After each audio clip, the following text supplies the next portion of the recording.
Good evening. Please raise your hand if you have heard of the concept of left and right brain. Many of you. When I was in elementary school, I was given 2 workbooks to work on during summer vacation. The first one, I enjoyed doing it so much. It was lots of coloring, shapes, and space for creativity.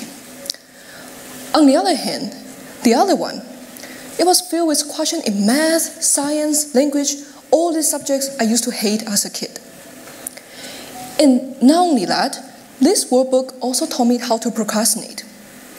And on the cover of the first book, it says, train your right brain. And on the cover of the second one, it says, train your left brain. That was when I first learned about the classification of left-right brain. And ever since then, I've been really curious of this concept. And in case you share similar wonder, I'm here to tell you everything I know about left-right brain. This classification originated from Nobel Prize-winning researcher Roger Sperry, who researched into brain split patients and discovered that there seems to be an association between different brain parts and different brain function. Over the decades, the idea of left-right brain has been simplified into left versus right brain. So is there any convincing evidence for us to believe in this concept? Well, a recent Harvard article has shown us that although there has been proven connection between brain function and brain parts, it's more of a figure of speech rather than an accurate scientific description. In addition to that, a research from the University of Utah stated that this idea is more localized within a certain region. We cannot just generalize it to the whole global population. Despite being an oversimplification, why is this so appealing for us? Well, there are 2 factors contributing to this. The first one, dualism. It's our human nature to put 2 contrasting elements together, such as day and night, sun and moon. In some culture, like the Chinese one, we have yin and yang. And so left and right perfectly fit into this pattern, especially because cognitive styles is such a complex phenomenon. So if we can simplify it into just 2 options, it's much easier for us to comprehend it. And the other factor is tribalism. Tribalism describes our human tendency to separate people around us into us versus them. To do this, we can get a sense of belonging. Let's say if you are labeled as left brain or right brain, then you'll find people in this group who share similar hobbies, similar majors in college, similar career pathway. So, at this point, by a show of hands, how many of you think you really know what left-right brain dominance is? Few of you. So let me give you some examples.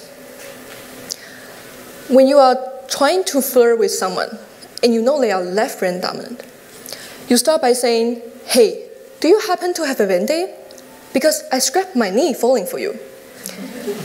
And it will be like, first, no, I don't have a Band-Aid. Second, what you need is not a Band-Aid, but be less clumsy. Yes, it's off-putting, but we also need to understand that's how they think and act. They value logic over emotion. But only in rare circumstances when people get to experience right brain dominance. The story I'm about to share happens to a Japanese woman who is now the writer of this famous book, Left Brain, Right Brain, 5 Steps of Conscious Change That You Can Experience. One day, she woke up feeling this quietness in her room. It wasn't complete silence. She can still hear the birds chirping in the distance, car rushing outside. But she also felt a level of happiness and peacefulness that she had never experienced before. She walked around her room trying to call for help. And she realized that every single object in her room seems to be so perfectly placed that there's art in it. And then when she took out her phone trying to reach for help, she realized that she cannot understand all these random symbols on her phone, despite them being numbers from 0 to 9. Eventually, she was rescued, but she described her experience as a conscious change from her left brain to her right brain. That's exactly why she couldn't understand those numbers anymore. She couldn't speak. but she can feel the art, she can feel the level of peacefulness and happiness. And that's exactly why many people say there's actually a heaven hidden in our right hemisphere of brain. Now, I want to invite you all to look at an analogy between our hands and our brain. Please take out a piece of paper you got when you enter through the doorways, and also the pen. Thank you.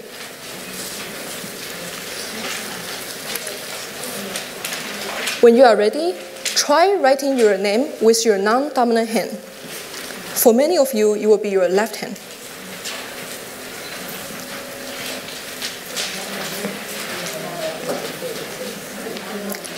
I see some people trying but struggling a little bit.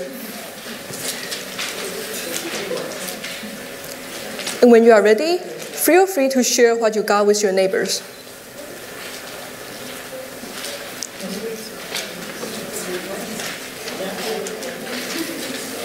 I suppose it was a bit awkward and difficult, right?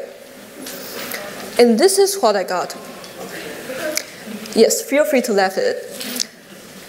So when you were doing this exercise, you might have realized that since we were young, we were trained to use our dominant hand for the rest of our life. And we often don't question that. And very similarly, we only use our dominant brain, the one we feel more comfortable in using.